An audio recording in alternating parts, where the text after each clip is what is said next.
જય Shri Krishna dear students. Last લેક્ચરમાં આપણે ચેપ્ટર નંબર 6 પૂરું કરેલું હતું.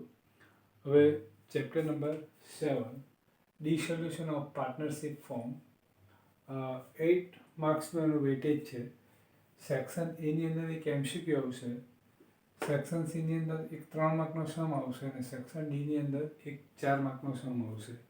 હવે આ જે સમ આવશે ને એની અંદર આપણે જર્નલ બનાવીને લખવાની હશે, બરાબર.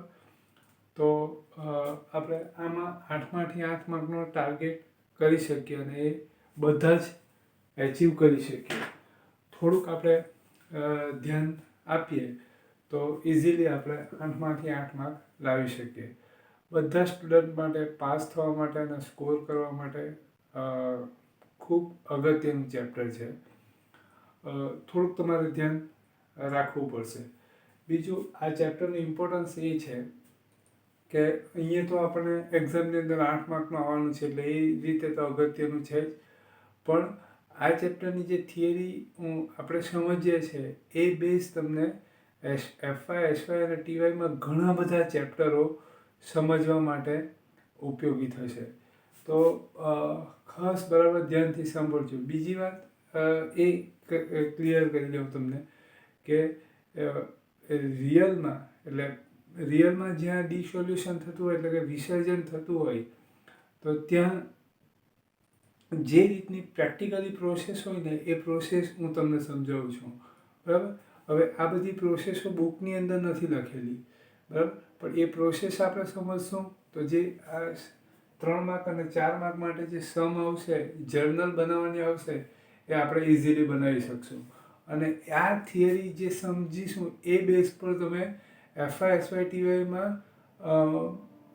ઘણા બધા ચેપ્ટરો સોલ્વ કરી શકશો, જેની અંદર એસવાયની અંદર તો એક તમે આખું સેમિસ્ટર એને સોલ્વ કરી શકો, બરાબર. એટલે ધ્યાનથી સાંભળજો થિયરી, તમને બહુ મજા આવશે. બીજું કે આ જે ઇન્ફોર્મેશન છે એ તમને ઘણી બધી યુઝફુલ થશે, કારણ કે તમે ડેલીની અંદર જ્યારે આવી ઇવેન્ટ બધા થતા હોય ત્યારે તરત તમને થશે કે નહીં, આ બરાબર છે, આપણે જે ભણેલા છે એ ટાઈપનું જ છે એમ, બરાબર. અત્યારે રિલાયન્સના ડિસોલ્યુશનની વાત ચાલે છે, બરાબર, રિલાયન્સ કોમ્યુનિકેશનના. તો એ ડિસોલ્યુશન થશે તો એની અંદર જે રીતના સ્ટેપ લેવાશે એ બધા સ્ટેપો આપણે આ ચેપ્ટરની અંદર ભણવાના છે અને એ સ્ટેપ હું તમને થિયરીની અંદર આપણે સમજીશું. તો ડિસોલ્યુશન ઓફ પાર્ટનરશિપ ફોર્મ મતલબ કે ભાગીદારી પેઢીનું વિસર્જન. આપણે 11th સ્ટાર્ટ કર્યું ત્યારે જ આપણે શીખી ગયા હતા કે honour and business both are different person. Business is a also person, બરાબર, પણ કયા? લીગલ પર્સન, ઓકે, જે એનો બાય લો એનો બોર્ન થતો હોય, બરાબર. એટલે બિઝનેસ, ધંધો એટલે કે પાર્ટનરશિપ ફોર્મ એ પણ એક વ્યક્તિ છે, પર્સન છે, બરાબર. પણ એ આપણા જેવી જીવંત નથી, લાઈવ પર્સન નથી, બરાબર. લાઈવ પર્સન હોય તો એનું ડેટ નેચરલી થતું હોય, બરાબર. પણ આ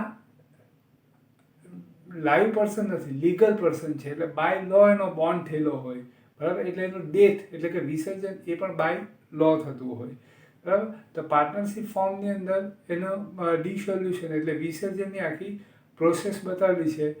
એ પ્રોસેસને ફોલો કરવાની હોય જે પાર્ટનરશિપનું ડિસોલ્યુશન થતું હોય એણે. ડિસોલ્યુશનના રીઝન ઘણા બધા હોઈ શકે. ડિસોલ્યુશન એટલે વિસર્જન, બરાબર. વિસર્જન એટલે પેઢીનું બંધ થવું. પેઢીનું બંધ થવું એટલે એનો મતલબ એવો નથી કે ધંધો બંધ કરી દે એટલે પેઢી બંધ થઈ જાય, બરાબર. ફોર્મનું ડિસોલ્યુશન પૂરું ત્યારે જ થશે કે જ્યારે ફોર્મની બધી અસેટ, ફોર્મમાં જેટલી અસેટ હશે એ બધી અસેટ વેચાઈ જશે, એ રિલીઝ થઈ જશે અને એની અંદરથી લાયબિલિટી જે ફોર્મની હોય એ બધી પે થઈ જશે. પછી જે કંઈ પણ વધે તે પાર્ટનર્સને ભાગે જશે અને ઘટે તો પાર્ટનર્સે આપવું પડશે, બરાબર. કારણ કે પાર્ટનર્સની જે લાયબિલિટી છે એ અનલિમિટેડ છે, લિમિટેડ નથી, મર્યાદિત નથી, અનલિમિટેડ છે. એટલે બાય ચાન્સ ફોર્મનું ડિસોલ્યુશન થાય તો ફોર્મની જે લાયબિલિટી હોય એ ફોર્મની અસેટ વેચીને ભરી દેવાની હોય, પણ એક એસેટ વેચીને પણ ફોર્મની લાયબિલિટી નહીં ભરી શકાય, તો ત્યારે પાર્ટનર્સ એની પર્સનલ જે એસેટ હોય એ વેચીને પણ લાયબિલિટી હોય એ ફોર્મની એ પૂરી કરવાની હોય. ટૂંકમાં એકદમ દેશી ભાષામાં જો વાત કરીએ તો માની લઈએ કે ફોર્મની લાયબિલિટી છે બેંક લોન, બેંકમાંથી 5 લાખ રૂપિયા લોન લીધેલી છે, હવે ડિસોલ્યુશન થાય તો ફોર્મની એસેટ હોય એ બધી સેલ કરી દેવામાં આવે, વેચી દેવામાં આવે, એમાંથી જે પૈસા આવે એની અંદરથી બેંક લોન ભરી દેવાની હોય, અને એ ભરતા જો પૈસા વધે તો એ પાર્ટનર્સે વેચી લેવાનો હોય. ને સપોઝ ઘટે, એસેટ બધી વેચી દીધી ને એના 3 લાખ જ મળ્યા, બેંક લોન 5 લાખની છે તો હજી 2 લાખ ઘટે, તો પાર્ટનર્સે એની પર્સનલ જે એસેટ હોય, બિઝનેસની એસેટ સિવાય પર્સનલ એસેટ હોય એ વેચીને પૈસા લાવવા પડે, ને એની અંદરથી લાયબિલિટી પૂરી કરવી પડે, બરાબર ને? એટલે જ કહેવાય કે પાર્ટનર્સની લાયબિલિટી અનલિમિટેડ છે, જવાબદારીની મર્યાદિત નથી, અમર્યાદિત છે. ઓકે, તો ફોર્મનું ડિસોલ્યુશન ત્યારે જ પૂરું થશે જ્યારે અસેટ બધી વેચાઈ જશે અને એની અંદરથી ફોર્મની જે લાયબિલિટી હશે એ બધી પૂરી ચૂકવાઈ જશે, ત્યારે ડિસોલ્યુશન એનું પૂર્ણ થયું છે એવું કહેવાશે, પૂરું થયું છે એવું કહેવાશે. ડિસોલ્યુશન એટલે બાય લો એનો બોન્ડ થતો હોય તો એનું ડિસોલ્યુશન પણ બાય લો જ થશે.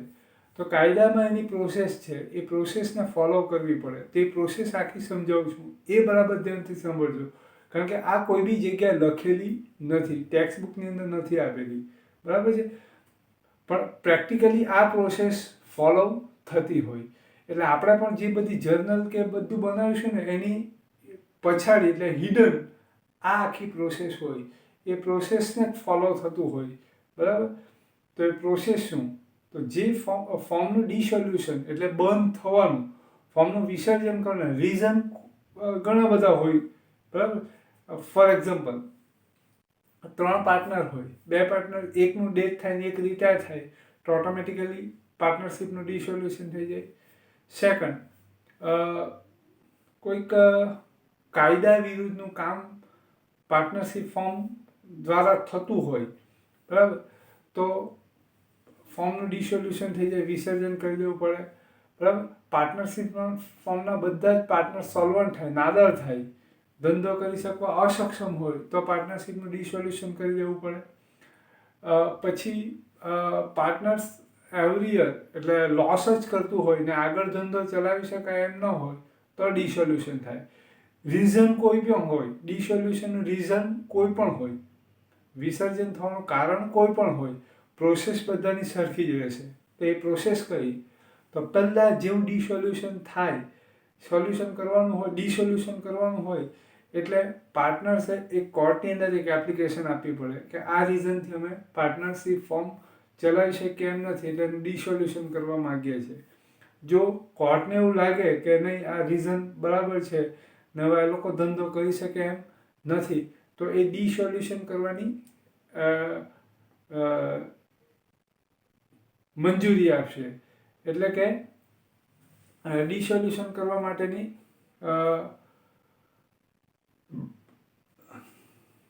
એપ્રુવલ આપશે, બરાબર? એપ્રુવલ આપશે એટલે ડિસોલ્યુશન સ્ટાર્ટ થશે. પણ એપ્રુવલ આપવાની સાથે કોર્ટ એક મીડિયેટરની એપોઇન્ટમેન્ટ કરશે, એને કહેવાશે લિક્વિડેટર, બરાબર? કોર્ટ કે પાર્ટનરશિપ ફોર્મના પાર્ટનર્સ એક મીડિયેટર એટલે કે પાર્ટનરશિપ ફોર્મના પાર્ટનર્સ એટલે કે ફર્મ ને એના જે ક્રેડિટર્સ હોય એ, બરાબર છે, એ બંને વચ્ચેના મીડિયેટર એની એપોઇન્ટમેન્ટ કરશે.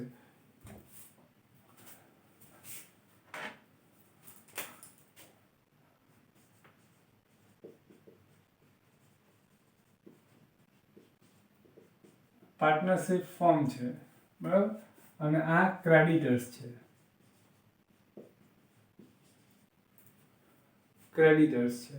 બરાબર, ક્રેડિટર્સ એટલે એની અંદર બધા જ આવી જશે, bills payable, bank loan, partners loan, બધું જ આવી જશે, બરાબર? તો આ બંને વચ્ચે ને એક મીડિયેટરની એપોઇન્ટમેન્ટ થશે, બરાબર? એને કહેવાશે લિક્વિડેટર, બરાબર? આપણે કેમ પેલું બે ઝઘડતા હોય તો એ બંનેને વચ્ચે જે મધ્યસ્થી કરે મીડિયેટર, બરાબર ને, એ રીતના કોર્ટ એક મીડિયેટરની એપોઇન્ટમેન્ટ કરશે, બરાબર છે, જેને કહેવાય લિક્વિડેટર, બરાબર. જેનું કામ શું છે, આની એપોઇન્ટમેન્ટ કેમ કરવામાં આવે, પહેલાં એની ડિસ્કશન કરીએ. પાર્ટનરશિપ ફોર્મ, હવે પાર્ટનરશિપ ફોર્મનું ડિસોલ્યુશન થાય એટલે બંધ થાય, બરાબર છે. હવે બંધ થાય તો પાર્ટનરશિપ ફોર્મ આ બધાને પૈસા ચૂકવવાના હોય તો આ બધાની સિક્યુરિટીનું શું, આ બધાની સિક્યુરિટીનું શું? ક્રેડિટર્સમાં માની લો કે બેંક લોન હોય, બરાબર, બિલ્સ પેએબલ હોય, આવી રીતની લાયબિલિટી હોય, બરાબર. તો લાયબિલિટીનું શું, આ લોકોની સિક્યુરિટીનું શું? અત્યારે રિલાયન્સ કોમ્યુનિકેશન, બરાબર, રિલાયન્સ કોમ્યુનિકેશનનો ધંધો નથી ચાલતો, તો એનું ડિસોલ્યુશન કરવા માટેની એ લોકોએ એક ટ્રિબ્યુનલને એપ્લિકેશન આપેલી છે. હવે એ એપ્રુવલ થાય એટલે એનું ડિસોલ્યુશન સ્ટાર્ટ થશે, રાઈટ. ડિસોલ્યુશન એનું સ્ટાર્ટ થશે, પૂરું નથી થતું, બરાબર. પૂરું ત્યારે જ થશે, કંપની ફોર્મ હોય, પાર્ટનરશિપ ફોર્મ હોય, સિંગલ ઓનર ફોર્મ હોય. ડિસોલ્યુશન પૂરું ત્યારે જ થશે કે જ્યારે એની બધી જ લાયબિલિટીનું પેમેન્ટ થઈ જાય. અને એ લાયબિલિટીનું પેમેન્ટ ક્યાંથી થશે? તો પાર્ટનરશિપ ફોર્મની જે અસેટ્સ હશે એ અસેટનું ઓક્શન થશે, એ વેચાશે, એમાંથી જે પૈસા આવશે એની અંદરથી આ લાયબિલિટીનું પેમેન્ટ થશે, બરાબર. હવે આ ક્રેડિટર્સની સિક્યુરિટીનું શું, આની એપોઇન્ટમેન્ટ શું કામ કરવામાં આવે એની વાત કરતા હતા. આ બધાની સિક્યુરિટી માટે, બરાબર. કારણ કે આ લોકો ફોર્મ સાથે બિઝનેસ કરેલો હોય, કોઈ ક્રેડિટથી સેલ કરેલો હોય પાર્ટનરશિપ ફોર્મને, બરાબર. પછી કોઈ બેંક લોન એટલે કોઈ લોન આપેલી હોય, બરાબર. એમ્પ્લોય હોય તો એ લોકોના પીએફના પૈસા હોય, બરાબર છે.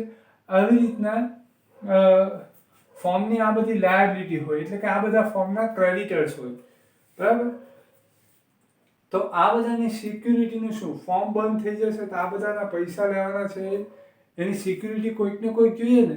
કારણ કે જો સિક્યુરિટી નહીં હશે તો શું કરશે? કોઈ ફોર્મને ક્રેડિટ પર સેલ કરશે? નહીં કરશે. બેંકને સિક્યુરિટી નહીં મળશે તે લોન આપશે? નહીં આપશે. એમ્પ્લોયના પીએફની સિક્યુરિટી નહીં હશે તો એ ફોર્મની અંદર એને એમ્પ્લોય મળશે? નહીં મળશે, બરાબર. એટલે આ બધા રીઝનથી એના સિક્યુરિટી પર્પઝથી બાય લોની અંદર, એટલે લોની અંદર એ પ્રોવિઝન કરેલી, બરાબર છે, કે ડિસોલ્યુશન થાય ત્યારે સિંગલ ઓનર ફોર્મ હોય, પાર્ટનરશિપ ફોર્મ હોય કે કંપની ફોર્મ હોય, એની જે અસેટ હોય એ બધી સેલ કરવાની હોય અને એમાંથી જે પૈસા આવે એમાંથી આ બધી લાયબિલિટી જે હોય, એટલે કે ક્રેડિટર્સો હોય એને બધાને પેમેન્ટ કરવાનું હોય, બરાબર. તો પાર્ટનરશિપ ફોર્મની અસેટ વેચીને પછી આ લોકોને પેમેન્ટ કરવાનું હોય. હવે એક લોજિકલી વાત કરીએ, અસેટ વેચાય પછી જ આ લોકોનું પેમેન્ટ થાય, બરાબર. આપણે ડિસ્કશન કયા ટોપિક પર કરીએ છીએ? લિક્વિડેટરની એપોઇન્ટમેન્ટ શું કામ કરવાની છે એ પોઈન્ટ પર આપણે ડિસ્કશન કરીએ છીએ. તો પાર્ટનરશિપ ફોર્મને અસેટ વેચવાની હોય ને એની અંદરથી આ બધું પેમેન્ટ કરવાનું હોય, બરાબર. અસેટ વેચાય પછી જ આ લોકોને પેમેન્ટ મળે, બરાબર. લોજિકલી આપણે જોઈએ તો આ બધાનું પેમેન્ટ ત્યારે જ થશે કે જ્યારે ફોર્મની અસેટ વેચાશે.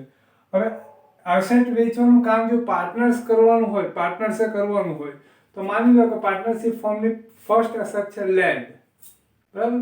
હવે લેન્ડ વેચવા માટે માર્કેટમાં મૂકી દેશે, ડિસોલ્યુશન થાય એટલે પાર્ટનરશિપ ફોર્મને પાર્ટનર્સની રિસ્પોન્સિબિલિટી છે કે અસેટ વેચીને એને આ પેમેન્ટ કરવાનું છે. હવે એ રિસ્પોન્સિબિલિટી ફોલો કરવા માટે એ લેન્ડને માર્કેટમાં સેલ માટે મૂકી દેશે, બરાબર. ક્રેડિટર્સ પેમેન્ટ માટે એપ્રોચ કરશે ત્યારે એ શું કહેશે કે ભાઈ મારી રિસ્પોન્સિબિલિટી છે, બરાબર છે, પણ મારી રિસ્પોન્સિબિલિટીમાં શું આવશે? તમારે અસેટ વેચવાની છે, એમાંથી પૈસા આવશે ત્યારે તમારું પેમેન્ટ થશે. એટલે માની લઈએ કે ક્રેડિટર્સ પેમેન્ટ માટે આવે છે, બેંકવાળા આવે છે કે ક્રેડિટર્સ આવે છે, તો આપણે કહીશું કે ભાઈ જો લેન્ડ સેલ કરવા મોકલી છે, સેલ થશે એટલે પેમેન્ટ આવશે એટલે આપી દઈશું, બરાબર છે. અમે આપવા માટે બંધાયેલા છે, આવી રીતની જ વાત કરશે. લેન્ડ મૂકેલી, લેન્ડની વેલ્યુ 1 લાખ રૂપિયા હોય તો કસ્ટમર એનો આવે એટલે 1.5 લાખ રૂપિયા કહે, 2 લાખ રૂપિયા કહે, એટલે ભાઈ લેન્ડ વેચાય જ નહીં એટલે આનું પેમેન્ટ થાય જ નહીં. એટલે કદાચ પાર્ટનર્સ જાણી જોઈને પણ અસેટનું સેલ નહીં કરે, પેમેન્ટ નહીં આવે એટલે આ લોકોને પેમેન્ટ નહીં થાય, બરાબર. આવું ન બને, બરાબર. એટલા માટે શું કરવામાં આવે કે લિક્વિડેટરની એપોઇન્ટમેન્ટ કરવામાં આવે. હવે જેવું ડિસોલ્યુશન એપ્રુવલ આપે કોર્ટ એટલે આની એપોઇન્ટમેન્ટ થઈ જાય. આની એપોઇન્ટમેન્ટ થઈ જાય એટલે પાર્ટનરશિપ ફોર્મના જે પાર્ટનર્સ છે એ બધાની જે સત્તા છે, એ લોકો બધાનો જે હોલ્ડ છે એ બધો નીકળી જાય. બધો હોલ્ડ કોની પાસે આવી જશે? લિક્વિડેટર પાસે આવી જશે. હવે આ લોકો શું થઈ જશે? પબ્લિક થઈ જશે, પ્રેક્ષક થઈ જશે. બરાબર? એ લોકો ખાલી માત્ર ને માત્ર જોવાનું જ્યાં સુધી આ લિક્વિડેટર એસેટ વેચશે ને ક્રેડિટર્સને પેમેન્ટ કરશે ત્યાં સુધી પાર્ટનરશિપ ફોર્મના પાર્ટનર્સે ખાલી જોવાનું. બરાબર? લાયબિલિટીનું પેમેન્ટ કરતા જો કંઈક વધે તો એ લોકોને મળે, નહીં તો કંઈ નહીં. ને ઘટે તો એ લોકો આપવા માટે તૈયાર રહેવાનું લિક્વિડેટરને. બરાબર? એટલે જેવું ડિસોલ્યુશનનું એપ્રુવલ થાય, કોર્ટ ડિસોલ્યુશન એપ્રુવલ કરે એટલે પાર્ટનરશિપ ફોર્મના પાર્ટનર્સે બધી જ એ લોકોનો હોલ્ડ હોય, બધો હોલ્ડ લિક્વિડેટરને હેન્ડ ઓવર કરવાનો હોય. એટલે કે એસેટ ને લાયબિલિટી જે કંઈ પણ હોય એ બધી લિક્વિડેટરને હેન્ડ ઓવર કરવાની હોય. બરાબર? લિક્વિડેટરને હેન્ડ ઓવર કરે એટલે લિક્વિડેટર એ એસેટનું સેલ કરશે, એની અંદરથી જે પૈસા આવશે એની અંદરથી આ ક્રેડિટર્સનું પેમેન્ટ કરશે. એટલે કે પાર્ટનરશિપ ફોર્મની જેટલી પણ લાયબિલિટી હશે એ બધી લાયબિલિટીનું એ પેમેન્ટ કરશે. બરાબર? તો આટલી ડિસ્કશન પરથી તમને ખ્યાલ આવી ગયો હશે કે લોજિકલી લિક્વિડેટરની એપોઇન્ટમેન્ટ શું કામ કરવામાં આવે? તો આ લોકોની સિક્યુરિટી માટે. બરાબર? એ આ બંને વચ્ચેનો મીડિયેટર થશે. બરાબર? ક્રેડિટર્સને એ ખાતરી અપાવશે કે બધી અસેટ મારી પાસે છે, પૈસા આવશે એટલે હું આ આપીશ. અને આ લિક્વિડેટર કોર્ટને રિસ્પોન્સિબલ હોય, પાર્ટનરશિપ ફોર્મના પાર્ટનર્સને રિસ્પોન્સિબલ હોય અને ક્રેડિટર્સને રિસ્પોન્સિબલ હોય. એટલે આ બધાને એને જવાબ આપવાનો હોય. એટલે આ ન્યુટ્રલ પોઝિશનની અંદર હોય. હવે લિક્વિડેટર શું કરશે?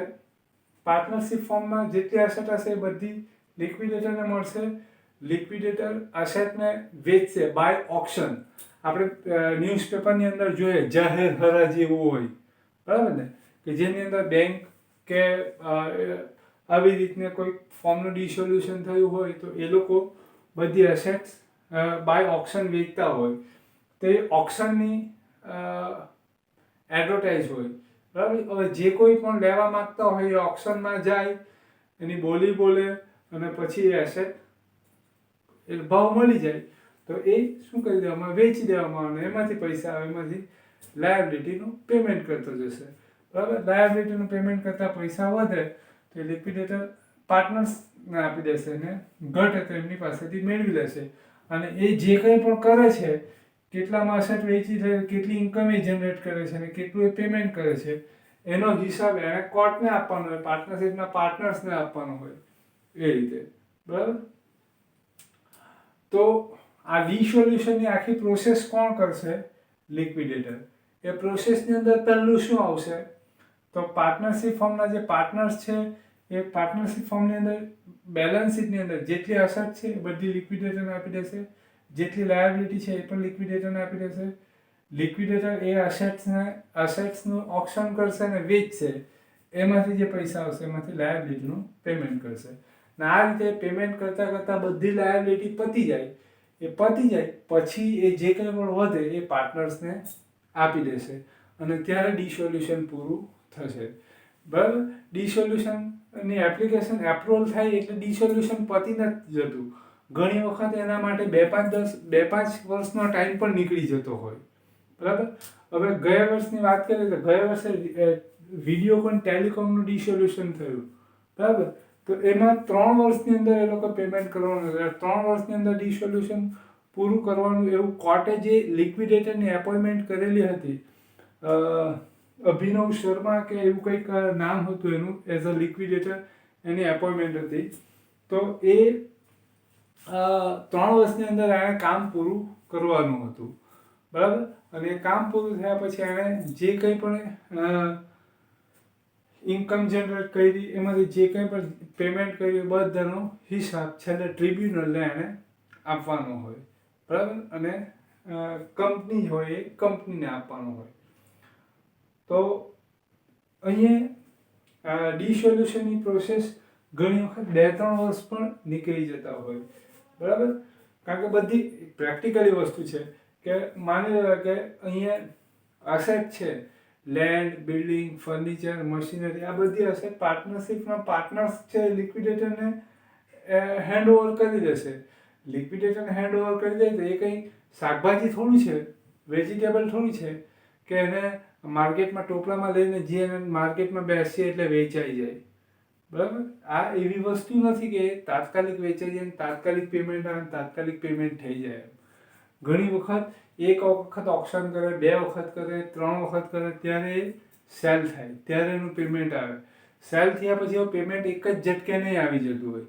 બરાબર? બરોડા રેવન કોર્પોરેશન BRC સુરતમાં છે, ડિસોલ્યુશન થયું ને કેટલા વર્ષ થઈ ગયા, હજી પૂરું નથી થયું. હજી એમ્પ્લોયના PFના પૈસા કે સેલરીના બાકીના પૈસા આવ્યા નથી. એમ આવશે પણ જ્યારે, કારણ કે બહુ મોટી અસેટ છે, એ સાથે અસેટ લેવાવાળા માણસ પણ જોઈએ ને સામે, કોઈક ફોર્મ પણ જોઈએ ને, કે કોઈ કંપની પણ જોઈએ ને કે જે એને ટેક ઓવર કરી લઈને સામે તરત પૈસા આપી દે. એમ બરાબર?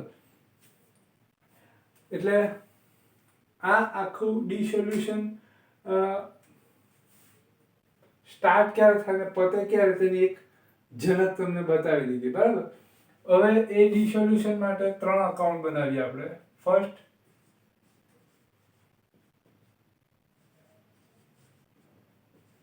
Realisation account. Second,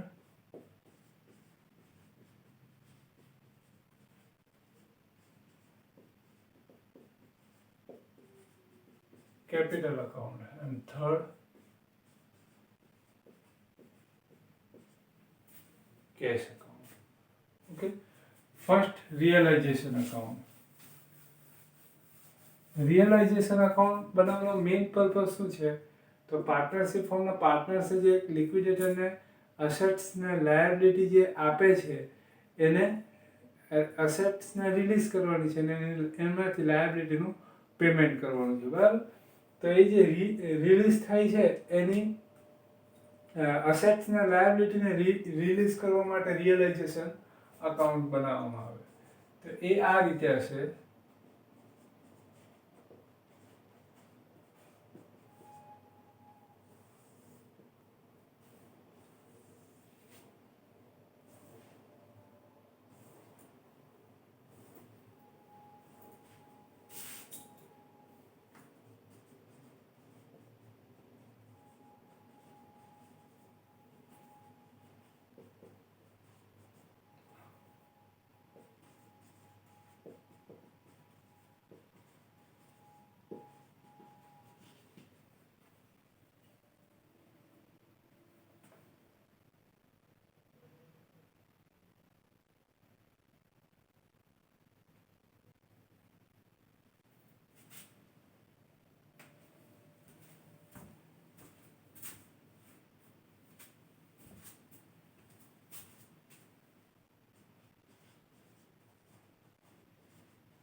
realisation accounts આ રીતનું આવશે. સન્ડ્રી એસેટ્સ એન્ડ સન્ડ્રી લાયબિલિટી. બરાબર? According to theory, first tip શું આવશે? પાર્ટનરશિપ ફોર્મના પાર્ટનર્સ જે છે એ બધી અસેટ્સ કોને આપી દેશે? લિક્વિડેટરને. બરાબર? હવે કેવી રીતના આપશે? તો આ મેં તમને અત્યારે જ કીધું કે વેજીટેબલ જેવી કોઈ વસ્તુ નથી કે પાર્ટનરશિપ ફોર્મના પાર્ટનર્સ જે હોય એ બધું ઉંચકીને લિક્વિડેટરના ખોળામાં મૂકી દે કે લે ભાઈ આટલી અસેટ છે. બરાબર? એ શું કરવામાં આવે? એની જે કબજો જે હોય એ બધો લિક્વિડેટરને આપી દેવામાં આવે. બરાબર? એટલે કે પાર્ટનરશિપ ફોર્મમાં જે અસેટ્સના અકાઉન્ટ હોય એ ક્લોઝ કરીને હવે બધા અકાઉન્ટ્સ કોને હેન્ડઓવર કરી દેવામાં આવે? લિક્વિડેટરને. તો અહીં આપણે એઝ્યુમ કરી લઈએ કે આટલા ટાઈપની અસેટ્સ છે.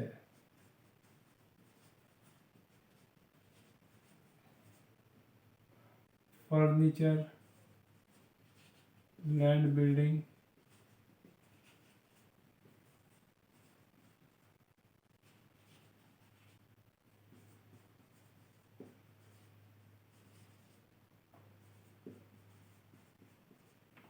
સ્ટોક એક્સેસ આટલી બધી એસેટ્સ છે એ બધી એસેટ્સ કોને આપી દેવાની? લિક્વિડેટરને. તો કેવી રીતના આપવામાં આવે?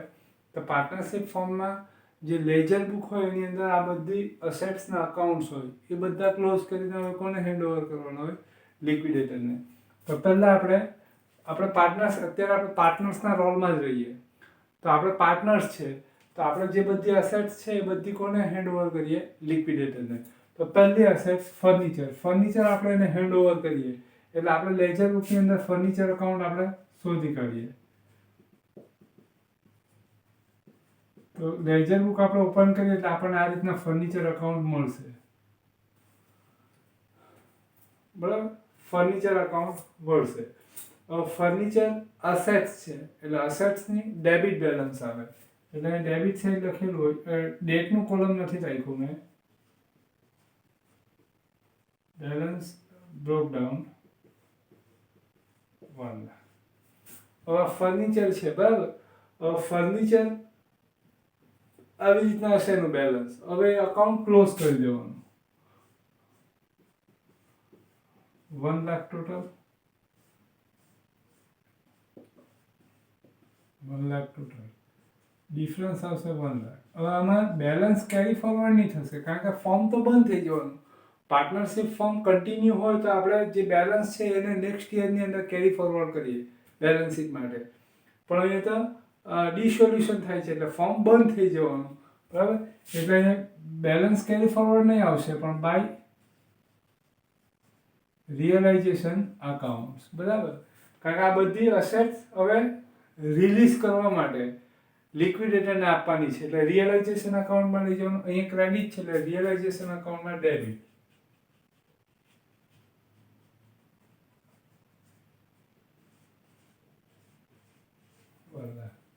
બરાબર? એ રીતના લેન્ડ બિલ્ડિંગ. લેજર બુકની અંદર આવી રીતના લેન્ડ બિલ્ડિંગ ઓપન કરીએ તો એમાં પણ બેલેન્સ બ્રોકડાઉન ડેબિટ સાઈડ હશે, એને ક્લોઝ કરીએ એટલે ક્રેડિટ સાઈડ ડિફરન્સ આવશે. બરાબર? ડિસોલ્યુશન થાય એટલે બેલેન્સ કેરી ફોરવર્ડ નથી કરવાનું એટલે એને શું કરવાનું?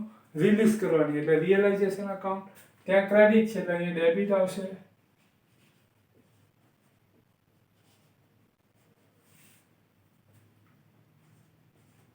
આવી રીતના બધી જ અસેટ્સ રિલીઝ થશે.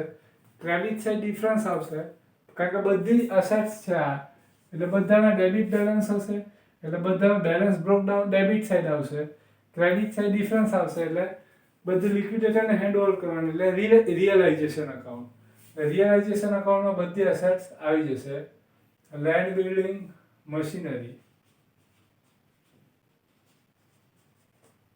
Debtors and stock. Machinery 1,50,000, debtors 1 lakh, stock 50,000. Total આપણી પાસે જેટલી અસેટ છે એટલી બધી આપણે લિક્વિડેટરને મોકલી આપી દઈએ. લિક્વિડેટરને હેન્ડઓવર કરી દીધી. બરાબર? આપણે અસેટ્સ ને લાયબિલિટી બંને હેન્ડઓવર કરવાની. હવે લાયબિલિટીમાં આપણે ક્રેડિટર્સ, બેંક લોન, બિલ્સ પેયેબલ. હવે આ જે રીતના અસેટ આપણે હેન્ડઓવર કરીએ એ રીતના લાયબિલિટી. હવે પહેલા ક્રેડિટર્સ, એનું ક્રેડિટર્સનું અકાઉન્ટ ફાઇન્ડ કરીએ.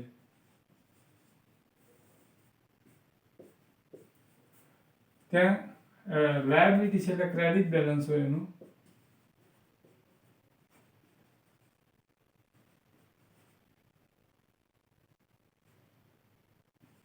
$1,20,000. હવે આપણે ક્લોઝ કરીએ. 1,20,000.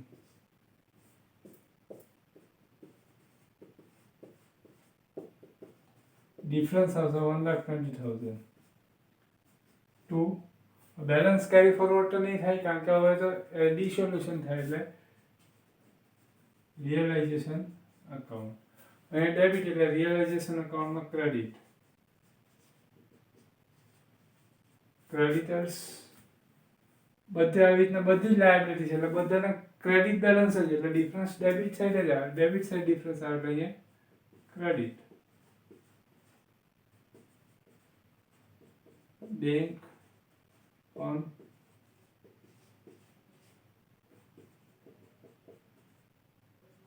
bills payable 3,30,000. એટલે આપણે લિક્વિડેટરને એક દેશી ભાષામાં જો વાત કરીએ તો સોંપી દીધું કે ભાઈ આટલી અમારી પાસે અસેટ છે ને આટલી લાયબિલિટી છે, હવે તારે અસેટ વેચવાની અને એની અંદરથી લાયબિલિટીનું પેમેન્ટ કરવાનું, બરાબર. એટલે હવે આપણે લિક્વિડેટરને અસેટ્સ આપી દીધી. હવે આપણે પાર્ટનર્સમાંથી લિક્વિડેટરના રોલમાં આવી ગયા. એઝ અ પાર્ટનર્સ આપણે બધી અસેટ્સ આટલી ને આટલી લાયબિલિટી સોંપી દીધી. હવે આપણે લિક્વિડેટરના રોલમાં આવી ગયા. એટલે આપણને આટલી અસેટ મળી, આટલી લાયબિલિટી. હવે આપણે અસેટનું સેલ કરવાનું ને એની અંદર જે પૈસા આવે એમાંથી લાયબિલિટીનું પેમેન્ટ કરવાનું. તો આપણે અસેટ્સને વેચવા માટે મૂકીએ માર્કેટમાં બાય ઓપ્શન, બધી અસેટ મૂકી દઈએ. તો પહેલાં માની લઈએ કે ફર્નિચરનો આપણને કસ્ટમર મળી જાય, બરાબર છે. 1 લાખ રૂપિયામાં ફર્નિચર લેવા માટે તૈયાર થઈ જાય એટલે આપણે ફર્નિચર વેચી દઈએ, બરાબર.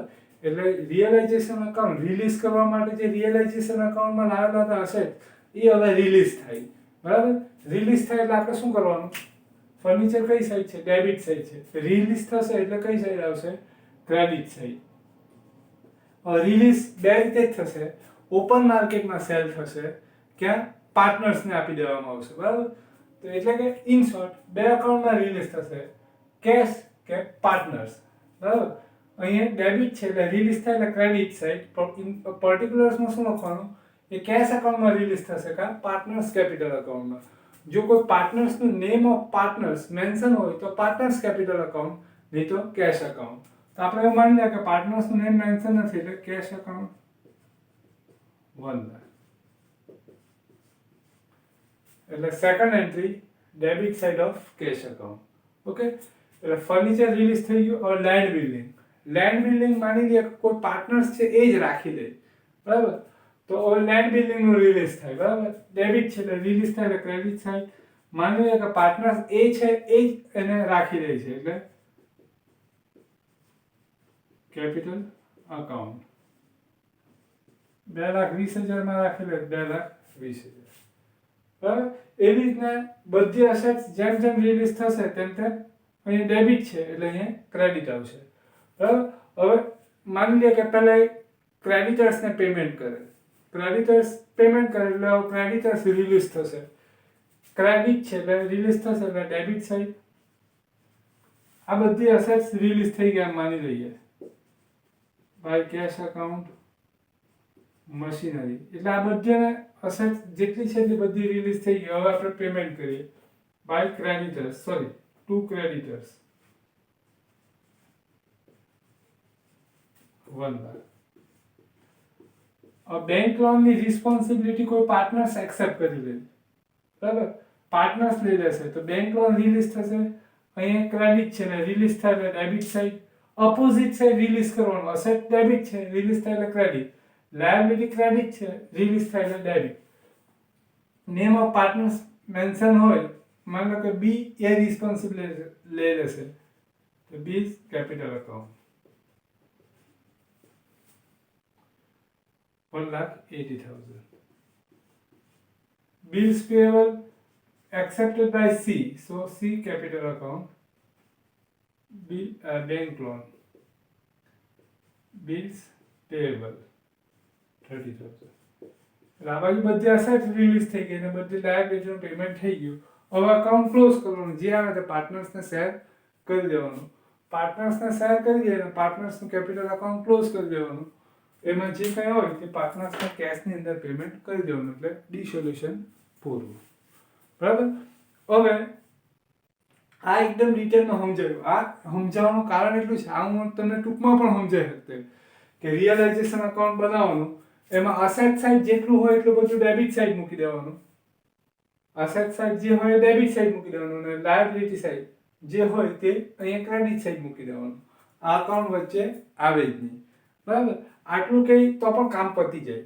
પણ આપણે એ દાખલો ગણીશું ત્યારે પણ થિયરી સમજવાની ત્યારે આપણે ડિટેલમાં સમજવાની હોય, જેથી કરીને આપણે જે ભણેલા હોય એનો એડવાન્ટેજ આપણને આગળ જતાં મળે અને આપણા ખ્યાલમાં રહે, આપણને નોલેજ રહે, આપણા નોલેજમાં રહે કે આ બધી વસ્તુઓ ડાયરેક્ટ અહીંયા રિયલાઇઝેશન અકાઉન્ટમાં બેલેન્સ શીટમાંથી કૂદીને નથી આવી જતી. આ અકાઉન્ટની પ્રોસેસમાંથી અકાઉન્ટ ક્લોઝ થાય એના પર્સનલ પછી ક્લોઝ થયા પછી એ અહીંયા આવે. એ આપણને ખ્યાલ રહે એટલા માટે. તો આમાં આના વેટેજ અકોર્ડિંગ વાત કરીએ તો જર્નલ જ આવશે. જર્નલ જ પૂછાશે આની અંદરથી, બરાબર. પણ જર્નલ આમાં બે રીતે આપણે આખું ચેપ્ટર ટ્રીટ કરી શકીએ. જર્નલ બધી આપેલી છે, 25-30 જર્નલ આપેલી છે, બધી આપણે મોડે કરી નાખવી પડે. એ કન્ડિશન મેચ થતી હોય ત્યારે આપણે જર્નલ પાસ કરવાની, બરાબર. એ મોડે કરવી પડે, બરાબર. પણ આપણે મોડે નથી કરવાનું.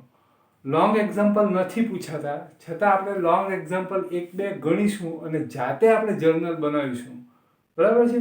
એટલે આપણને આવડી જ જશે જર્નલ બનાવ. એટલે એક્ઝામમાં તમને કોઈ બી ટાઈમે કંઈ બી પૂછે તો તમે ઓન ધ સ્પોટ જર્નલ બનાવી શકો, બરાબર. એટલે કાલથી આપણે લોંગ એક્ઝામ્પલ સ્ટાર્ટ કરીશું, બરાબર. લોંગ એક્ઝામ્પલ 1-2 કરીશું, એના પરથી આપણને જર્નલ કેવી રીતના બને છે એ લોંગ એક્ઝામ્પલ કરીશું એટલે આપણને ખ્યાલ આવી જશે.